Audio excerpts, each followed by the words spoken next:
T.D. Jake's wife revealed a story he rarely tells. When she finished speaking, he couldn't preach, he just cried. I was watching a video by T.D. Jakes. If I call some of the preachers I used to listen to as a young man, some of you don't know them, but I was watching a video by T.D. Jakes. And in that meeting, it was his wife that they brought up to introduce him before he started preaching. I will never forget it. Never. And she climbed the pulpit. I have never heard that story anywhere else. It's not in any of T.D. Jake's books, or at least the ones I've read. Let me say the ones I've read. It's not there. And she said, "We got married, I can't remember how many years ago, because that one was so important to me.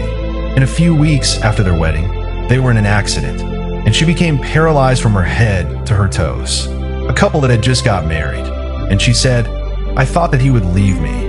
There was no reason for him to stay with me. She said, but every day he would walk into my room. He would carry me from the bed, not the house help. He would carry her from the bed and put her in her wheelchair. Then he would hold her hand and raise her up and say, honey, take a step. She said she would struggle, and he would say, it's okay, sit down. Not knowing that when he finished, he would go back to his cave and go and meet God. And he would say, the woman you told me to marry is for destiny. You are the one that told me, and she cannot be crippled. Then he would come out of the cave again, go through the same process, put her in the wheelchair and say, honey, take a step.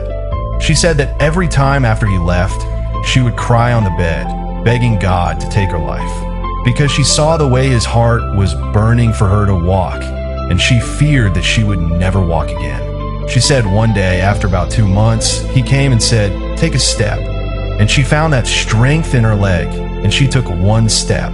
He didn't ask her for another. He said, that's enough, and put her back in the wheelchair.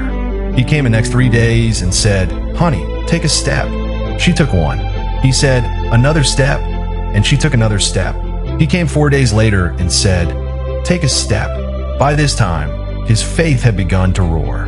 The reason he could operate like that was because before he married her, he knew what God had said. She said after a while, he told her, run. Then she raised her head on the pulpit and said, that is the man I introduced to you tonight. All he will tell you tonight is take a step. And whatever he tells you, my God will bring it to pass. I've never seen T.D. Jakes like that. He cried. He could not preach. He just cried. Now, we want to marry someone just because the woman has a big bust or a big backside. You say, if you like her, just go and tell her.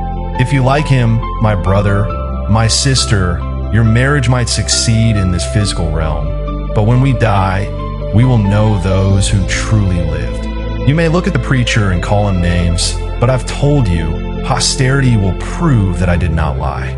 Credit Pastor Kesiena Esiri.